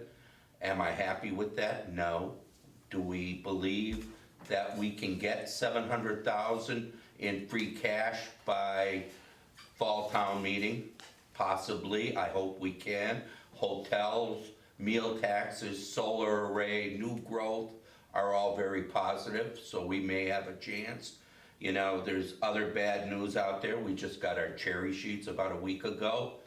Our receipts are down 134,000 projection, and our charges are up 34,000. So that's not good news. And then we don't know what effect the federal government's gonna have. If that goes through the way they're talking, it could mean $200 million in cuts in education for Massachusetts. And that's gonna affect every town, the 351 in the Commonwealth, some way. We have no idea, you know. Then I would like to thank the two outgoing school committee members, Dunleavy and Grant, for their many years of service, you know, and sacrificing things away from their family, you know, and creating a quality education for our students in Hadley. And I would also like to thank the two new members for stepping up and becoming part of the team. The 2019 budget is gonna be, I guess, my description of it will be a Herculean effort to balance it. There's only a couple ways you can do it. One is cuts, one is a override, or the combination of the two. So there's gonna be a big education process for people in Hadley in the coming year, and many, many meetings trying to iron out a budget that'll be positive for 2019. It's really gonna be difficult. I think your superintendent can adhere to that. You can only take so much school choice money and then you're down to zero, you know, so. But I think we'll put all an effort in and we'll come out and survive. Fortunately, you know, Hadley has a low tax rate, we have room to grow. There's other towns that don't have any room to grow and they're confronted with the same problems as we are, you know. And again, I'd just like to thank you again for stepping up and becoming part of the team. Thank you. Thank you. I was going to give a Herculean task, lots of meeting speech in around July, but. Just, it's all giggles and snowflakes and unicorns. You just replay that video in July. Okay, business manager report. Okay, so, and before I start, I just want to clarify that, you know, when I said there was some misinterpretation on the air conditioning doing with the town, that wasn't on any one side. I think it was really a combination of both sides with some assumptions, and both sides assumed the opposite way from the other side. So, you know, I just want to make that clear because I don't want it to be pinpointed on one particular person or anything. Thank you. I have 3 reports here. First is the expense report. We can look at that. Basically, you know, as always, especially at this point in time, there are many accounts that are above what we budgeted, and there are many accounts that are below what we budgeted. And that's typical, again, you know, this late in the school year. We budget things, you know, based on where they are, typically in January and February of the prior year. You know, then you have personnel changes, a teacher leaves, a new teacher comes in, you know, with different pay, or any position for that matter. And before you know it, the budget that you laid out is different than the one that we're looking at now. And that's really why we have differences in the spending, where some lines are overspent, some lines are obviously underspent. In the end, though, we will end up spending it all, but no more than that. So, you know, that's obviously the goal every year.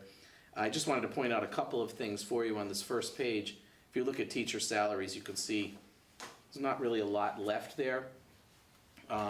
But we also have $565,000 in school choice money that we earmarked for that. So, you know, what I will do is apply that at the end of the school year. So, you know, it looks like we have, you know, about $380,000 there. In reality, we have 380 plus another 565. So, and that's enough to get us through the end of the year. Again, with salaries, it's a little tricky to look at and say, oh, well, we basically have 2 months left, because it's not really the case. What happens is we have 2 months left, you know, May and June, basically. But a lot of those teachers get 26 paychecks instead of 22. So what that means is that the last payroll in June, they get their regular 22nd paycheck, and then they get paychecks 23 through 26 as well. So June is very payroll heavy. That final payroll is very large, but again, you know, we'll be okay with it. What we're doing right now is we're going through the encumbrances. There's not really much on page 1, but as you go through, we've got some pretty large dollar amounts of open purchase orders that we have. What we're doing now is just reaching out to the people who opened them and saying, hey, is this fully spent down? Are you still planning on spending it? And we'll tighten that up as well. And what that does is it'll give a clearer picture as to actually how much money we have to spend by the end of the year. But I have sweated bullets in the past. I'm not really doing that this year.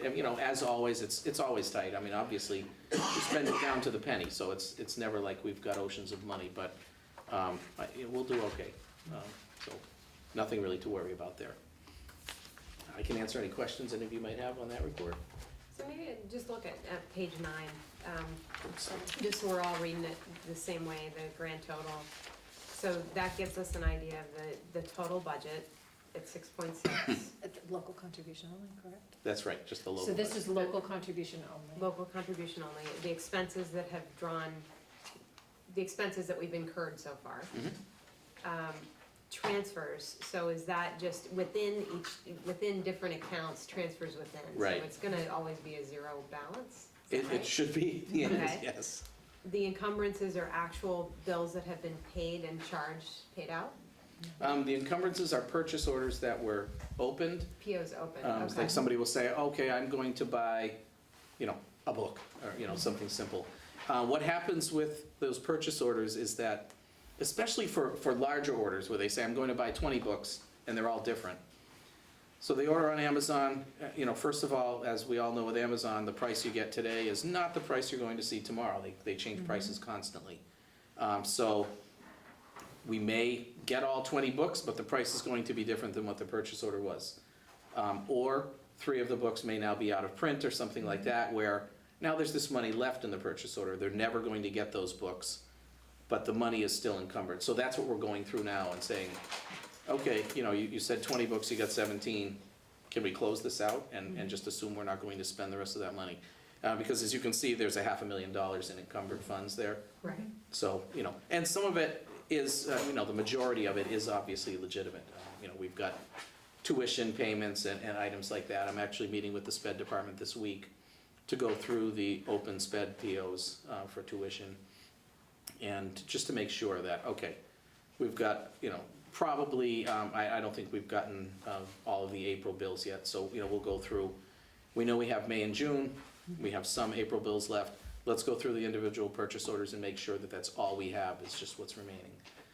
What can happen during the course of the year is we get a bill in, sometimes it gets applied to the open purchase order, sometimes somebody might submit a new purchase order with it or something, and so those encumbrances get off a little bit, and this is the time of the year that you kind of pull everything back in line, so. So that might be helpful also for Tara and for Keith. That total budget number, local contribution is what the town votes and the town is giving to us. What it does not include is how much school committee has this year. It's up to $680,000 out of school choice. It does not include grants, and you have a grant report in here. That's just local contribution. That's what the town appropriated for us. The expenses are what's actually been expended and spent. If you take the encumbrances are what we intend to spend, you've got the bill sitting on the table, you haven't written the check. You add that 5.1 million plus that $500,000, and the difference between adding those two together and your total budget leaves you with the amount available, and always expresses a percentage of total budget at the end. So sometimes towards the end of the fiscal year, we wind up, I know you've come for approvals to shift things around, or if we go into the next fiscal year and there are unpaid things from last fiscal year, sometimes there's approvals around that as well. That's right, yeah. It's your favorite, I know. Yeah, I really don't like that. That does happen though, where, someone will find an invoice, just say in September, oops, I put this in my drawer in May, and, and at that point, you can't just pay last year's bill with this year's money. So now you have to possibly pay it from school choice. In my discussions with the town accountant, he's not really crazy about doing that. And what it would typically be done is that it would go to town meeting, either the annual or the special town meeting, and pay prior year bills that way. So, the tricky part of that, of course, is that you hate to find this bill that's been sitting in a drawer for 3 months and tell them you're gonna have to wait another 2 until the special town meeting. We hate to do that too, but that's the way it's handled, so. If there's There will any be, likelihood we're going to cross fiscal years, it always comes before the school committee. We Yeah. cannot cross fiscal years. Right.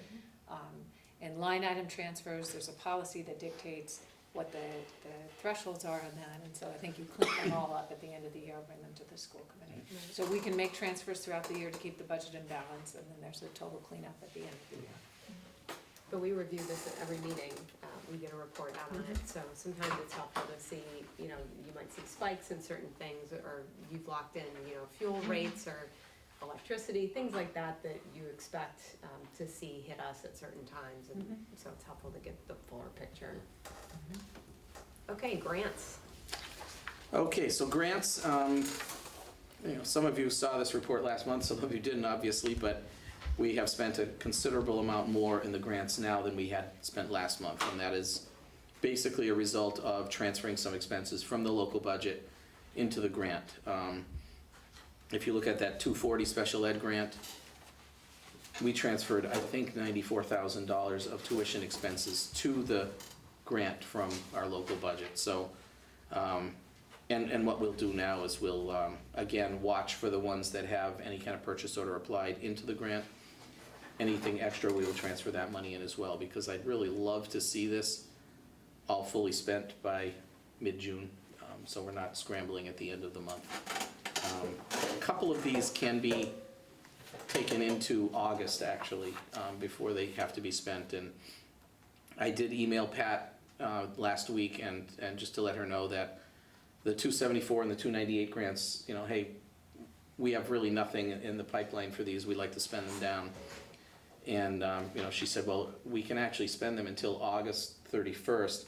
I did ask her if she could spend them before June, just because what happens is then you run into, you have until August 31st, but you have to report the expenses as of June 30th. So that extra, in this case, we're looking at $1,600.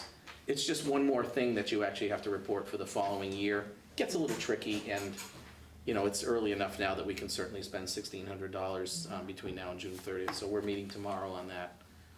And the rest of these, the Title I and the 391, those are payroll items. They're scheduled to just continue to run down until there's nothing left in them. So, again, as always, the grants will be spent down to zero. Chris, is it easy to say which one of these comes from federal dollars? Federal dollars would be the 240. Let's see. Title IIA, is it? Yeah, the 140 right above it, yeah, sorry. So, Title IIA, IDEA, circuit breaker, essentially. I mean, it comes as a pass-through to us. Let's see, the 305, the Title I Title I. is another one. 391 is state. 298, I think, is state as well. I think it's state too. 290 is definitely state. Yeah. So typically, when you see IDEA, a reference to a title, Right. or circuit breakers more pass-through, that's your big indicator. It's federal money. So most of the big chunks are federal dollars. That's correct, yeah. Absolutely. So every year in projecting the next budget, this is one of the items, I know, Annie, you've thought about, okay, what's the likelihood of, how much of these, if anything, we would get. In fact, the kindergarten grant, we didn't get anything this year. Right. And the preschool inclusive grant, the one right above it, that I just moved, 391 will go down by a third next year, a third the following year, a third again, then it will be gone. So and I had a chance to meet with Tara and with Keith before this meeting individually to give them some background on the school committee. So that is why when people say the school department budget has gone up by whatever the percent is, 6% or something, sometimes the increase in local contribution is actually, that percentage increase is higher than the actual increase to the budget, because our revenues have decreased from grants. So the ask from the town is greater. Our actual budget has not gone up by that much, but the town has been hit harder. Yeah. Madam Chair, can I ask a question about the grant, Yeah. please? Yeah. My question is with the circuit breaker. I thought we were gonna carry over a lot more money than that when I was watching the budgets, and, you know, it scares me now. What do we anticipate coming to add to that in 218? You know, because if we have two families move in with special needs children, we've gotta pay it. You know, we could chew up $100,000 with two special needs students that we didn't think were coming to Hadley. You know, and so what do you anticipate that figure will be for 218? We, first of all, the $149,000 that you see amount awarded, that's this year's amount. We actually carried over, I think, $129,000 from last year, so we have, you know, it says amount remaining $9,200. That's for this year's money. In reality, we have $9,200 plus another $129 in the account. Then in June, we get kind of a true up with the circuit breaker, and I just don't remember the dollar amount. Do you? Well, I think in FY17 that we were estimating that we may come in, initially we estimated around just over $200,000, but then we were made aware of the fact that one of the expenses that we thought we would get back in circuit breaker dollar for dollar was subjected to rate setting. So we are not getting, so the state can set rates for certain services. We are using a third-party contractor for a service. The person providing the service does not possess a license that allows us to recapture all of the money. So we're still, I think we applied 180 next year at least. Yeah, we did. To the next year's budget. We'll have the exact figures at the end of this fiscal year of what we'll get from the state. Do you for feel FY17. comfortable with that 129 coming from the state budget? I'm Or sorry. do you think it possibly could be cut further? I don't know. When I've spoken directly with the Department of Education and I told them how we did our estimates, I spoke with somebody at the department and they said, I think you're safe with those estimates. But I don't know what that means. I mean, at the end of the day, if the Department of Elementary and Secondary Education did something different with circuit breaker, I certainly don't have a leg to stand on and say, yeah, but I talked to that guy. You know, that guy told me I was gonna get more money. So it wasn't the best way to have confidence, but it was the only way I had in the moment, and we'll see where we end up. Thank you. Sure. Okay, revolving accounts. Okay, really not a heck of a lot of difference between this month and last month with the revolving. Athletic revolving went up a little bit. Obviously, when the scoreboard comes, you're gonna see that drop considerably, but really, in the end, maybe $6,000 in that area. So, you know, it's, the balance there is very healthy.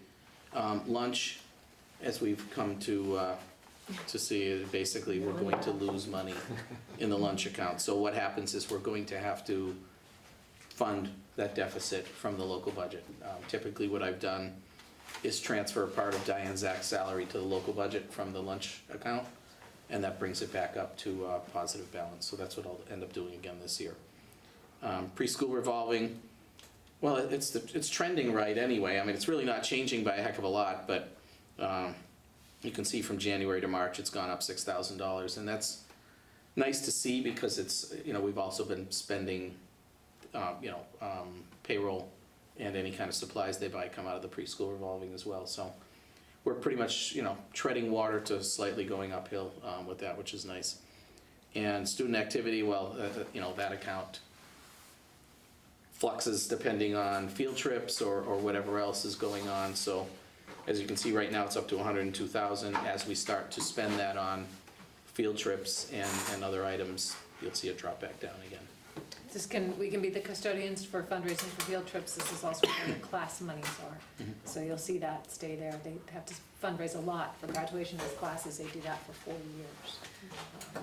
And then lunch money true ups as they collect debts at the end of the I can tell you that Diane Zach spends a crazy amount of time chasing down delinquent accounts. I mean, just, it's a ridiculous amount of time she spends on that. And in the end, she has collected, boy, an incredible amount, really. I mean, it's a testament to the work she's done on it because it's nonstop, you know, emails, phone calls, whatever it takes. And Very little actually goes unpaid at the end of the year, so. We do have good news about that, so we are looking to share the services of the food services director with Gateway. Next year might be, if everything goes according to plan, next year might be the year that you don't see the lunch account go into the red. Don't hold me to that, because I'll say that's like trusting that guy at the department. He told us. But, so hopefully, we're moving in that direction. And just, to kind of discuss that a little more, it's very difficult for the lunch program to sustain itself because, costs go up for food, for salaries, but you really can't increase the lunch price by enough to cover that. Because then what happens is people look and say, $4 for lunch, are you kidding me? You'll pack a sandwich, And then what you end up having is a lunch program that really loses money, so. Because we're federally obligated, for good reason, to provide food for those families who cannot afford it. So it's a tricky situation, and, Hadley is by no means the only district that runs in the deficit in the lunch program.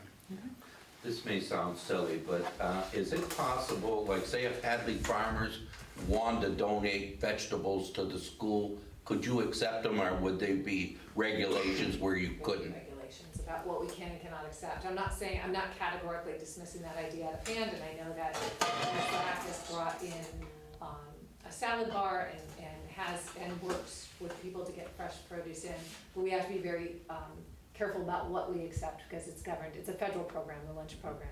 Because we have a lot of farmers in Hadley now that are packaging directly for Big Y.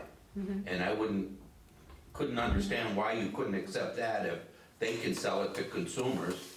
That may work or something, but we do have a lot of farmers doing that. Again, I wouldn't categorically dismiss that idea. I think it's a wonderful idea, and I do know there are, I know for sure it's not as simple as, sure, bring some food in and we can use it, because the rules are so tight on what children eat, what she's supposed to serve, the combinations for the meals.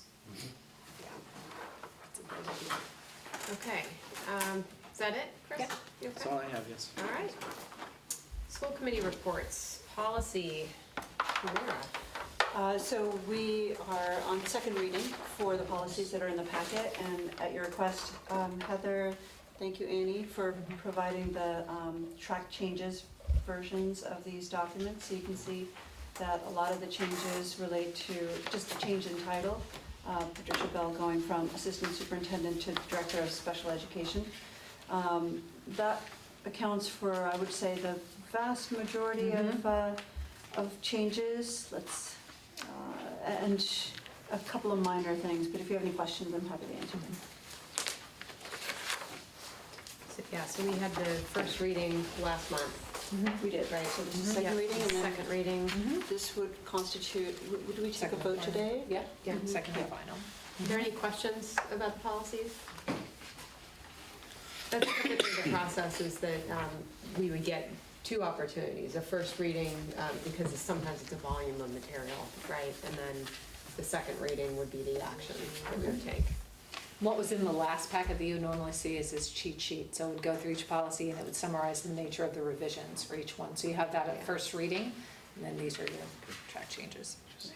Okay, well, if there are no questions. Well, I do have one question, actually. Yes. So are we talking about all the policies? Or are we going through? Yeah, so this would be, So the physical restraint timeout one, was that, like, the rewrite on that was more, like, more user-friendly on the fill out? So what we had to do there are two places where it was substantive. This would be more substantive, and also there's an actual new policy in here that for our Title III programs. This, Keith, was because, yes, user-friendly on our end. At the end of the year, we're required to report all of these data, and the form that we were keeping was not capturing the data that we have to report every year at the end of the year, and in some cases before the end of the year, to the state, depending on duration of if we have a long restraint, which we haven't, very few, where we've had an immediate reporting of that day. But so at the end of the year, we changed the form to make sure everything we have to report on at the end of the year is in this form. And to match exactly the regulations, so physical restraint regulation was updated last year. So we went through the regulations and made sure it lays out for you. You must indicate when it got to the principal, when it got to Right. central office, who was present, what you did first. So we went through the regulation and the reporting requirements at the end and made sure the form had all the components. Okay. Any other questions? Okay, then I think we can take a motion to approve each of these policies, what, A through J? You can do your motions, all your revisions as one. So listed on action items on your agenda, there are revisions. You can have a motion to accept the revisions to ACA-R, ACE-R, ADF, BDFA-E-2, JKAA-E, DJE, IHBAA, IHBD-R, IHBEA-R, ELL, and IHBEA-R-2. Seconded. What she said. Somebody can say so moved. Okay. All in favor? Aye. And then a separate vote for the, IHBGE2. and that was new, and that was around our policies for, Graduating ELL. thank you, for exit criteria, yes, for ELL learners, and Collaborative for Educational Services helped us craft that policy in order for us to be in compliance with our grant for Title III. Any questions on IHBGE2? Okay, motion to approve the revised IHBGE2 policy. Seconded. Oh, okay. Oh, Sorry, I was looking for a motion. I'm sorry. No. I was Technically, you should looking have for a them, motion. yes. So she's Okay, looking for a motion motion. to approve that policy. Seconded. All in favor? Aye. Great, okay. We did the donation already on action items. Okay, school committee reports, back to that. Finance and tri-board. You've listed me. I actually didn't go to the last tri-board. Tara, There was one. didn't you go? Oh, the information, the most recent activity around finance was the information meeting. I think you were the Lone Ranger at that meeting, so. I was the Lone Ranger. There were not a ton of people present. They didn't have any budget discussions there, but he did announce that they did have the budget on the town website, that you could look at what they have thus far on the town website. But it was a quite quick overview and opportunity for questions and discussion prior to the town meeting to kind of allow people that opportunity, I think, to help move things a little bit more smoothly during the town meeting. People were given that opportunity to have a question and answer ahead of time. Great. So it was a pretty quick summary of what went on, and there really weren't very many questions. Great. So thank you for going. I'm glad there weren't any questions. Because I haven't for 2 days. I looked around first and went, okay, it's me. You could have said, really? I thought I was on the library board of trustees. Oh, news to me. And just a reminder, town meeting is this Thursday. Yes, and please, please, please come out and support the school department budget. We do need that. The entire town budget, but please. Thank you. Thanks for the update. Okay, Paul, capital facilities and grounds. Yeah, so we're having a second meeting of the fields. There was a public meeting on the fields revisions of the Hopkins athletic fields, and as a follow-on, we've been having conversations with Berkshire Design Group, and we're gonna have our second meeting May 17th at 6 p.m. here in room 109. I think if there are questions, you can call Eric Sudnick. Yep. And so I think we've got a revision to the draft. We've broken it up into phases, so we'll be talking about the first phase, the cost, how to fund it, and then probably looking for a continued small group to work on refining it and then considering how to raise money to implement it. Great. Paul, do you anticipate a total build-out on all the, Yes, that would be the first phase. The remaining, the bit that's in agricultural fields now, we're targeting that first to convert that. But then second, or maybe second and third phase, there's revisions to the existing fields.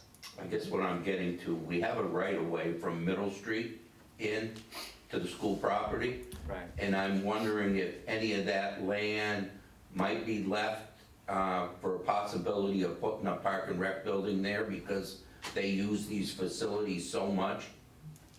We haven't talked about that. We talked about that land as access, more walking access, and that one of the elements we've talked about is a walking path around that also allows handicap access and wheelchair accessibility. And so we've talked about connecting that to Middle Street so people could come in on that side. There have been some conversations though with some of the local neighbors about increased foot traffic there, so I think that how that actually happens is to be determined. Okay, Humira, CES updates. Yeah, so I went to the last board meeting, and the report is that CES held 20 some odd workshops for all of its members over the last 3 months. We participated in a number of their professional development opportunities. In fact, we had their social justice and equity person come out and spend a day or the better part of a day with all of the faculty And some here. faculty meetings, so it wasn't, yes, it was a better part of the day, in addition to other meetings they facilitated. Yeah, so we're enjoying many of their services. As you know, Bill Deal came out and spoke with us. In fact, when he was speaking with us, I mentioned detecting fake news, and in fact, they had a workshop soon thereafter. So they're really quite responsive, as you can see, and it was an oversubscribed workshop. It went really well. We had heard a presentation about Mount Tom Academy. It was something that I wasn't even aware of, so I'll just mention to you colleagues that so students who go to Hopkins may have the opportunity to go to the vocational school if they want an alternative path, because the high school experience isn't necessarily right for everyone. But Mount Tom is yet another pathway short of vocational school that they can also go if they feel, some students are more ready to get out and experience a different type of academic setting. And so these classes take place at HCC. And those students who go, and I understand we've taken advantage of this from Hopkins, they have a 90% graduation rate. So they complete their high school studies, and 50% of them go on to pursue higher education beyond that. So I was just really heartened to hear about that alternate pathway, and that's available to us as a result of being a member. Wide array of services, of which they produced an amazing graphic that I have a printout somewhere at home, but I'm going to send you the digital copies. Annie, maybe you've seen it, but it's an incredible spreadsheet that shows what every town is utilizing of their vast array of services. So we can compare ourselves to, say, Granby and Hatfield and others in terms of similar size, and what kinds of, say, special ed services they're utilizing that we may not be, and vice versa. So I'll share that with you and you can take a look. That's great. Yeah. I'll add a report on here too for negotiations that we are still actively. Every time do you have that to tell E me? just Let's falls see. off. We are still actively negotiating with the bus drivers. We were supposed to have a meeting this week, tomorrow, and we've had to reschedule that. So I believe our next meeting is next week on Friday.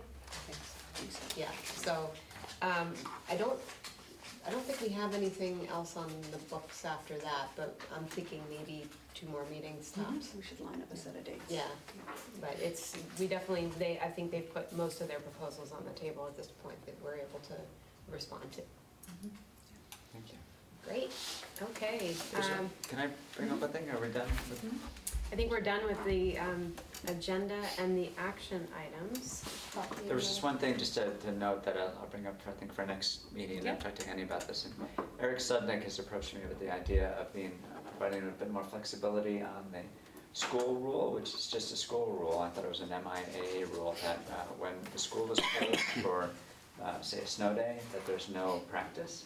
That's a school policy, and that's determined, I believe, by the school committee. It is, no play, no school, no practice. No school, no practice. And so asking for some flexibility on that, given certain parameters about whether the roads are clear, obviously, and decisions based by Eric and by the superintendent and the principal to all sort of decide whether it's appropriate. So they're asking for that, the ability to determine on a case-by-case basis whether they allow practical. So, those days where it clears up by noon and they wanted the coach and everybody decides, hey, let's open it up for afternoon practice. So for the policy subcommittee, is there, it sounds like they could maybe work with Eric to come up with suggested language changes to incorporate that and then Great, yeah. bring that back for reads? Yes, Sure. That is the process? yeah, that's essentially the process. And now the new policy subcommittee will have a set of, I'm sure, a set of dates so adding that to the roster. That's easy, good. Yeah. Okay, good. Anything else? Our next meeting date is May 22nd. Unfortunately, I know I'm out of town. So am I. And, you are too. We often find we wind up renegotiating some of these dates here, so if you don't have your calendars, it's good to bring them to this meeting. Can we find a different? Yes, may I please do that then by, because my phone is now dead, so, Yeah. can I do that via Send You it should have been email? on it during lunch. I know. So I'll do it via email, I'll look to reschedule, That would be great. and I will tell Hadley Media when that happens. Can I make a proposal Yeah. that you can consider? So May has, okay, so is Memorial Day the 29th? Yes, it is. Yes. We're not meeting then. Okay, so I'm not going to make that proposal. So it may be the first Monday in June, I'm not sure, I just can't look at a calendar. right Yeah, now. I'm also gone then. Me too. Yeah, We're not going to the same place. Well, where are you going? It might be more interesting. Yeah, more California stuff. But the week of Memorial Day works. but Monday the 5th does Yeah. work as well, and yes, the week of Memorial Day The week also of does work. Okay, The I'll third- send some that- options Yeah, out. Annie, if you want to propose something, a couple options, that'd be great. For our new committee members, graduation is the first Friday in June. It's in the evening. All school committee members are invited. You'll get a formal invitation. Their seats are select boards invited. But you'll get more information about that. Okay. Need a motion to adjourn. Motion to adjourn the meeting. I can't motion. Motion to adjourn. You second it. All in favor? Aye. Thank you. Thanks. Thank you, everyone.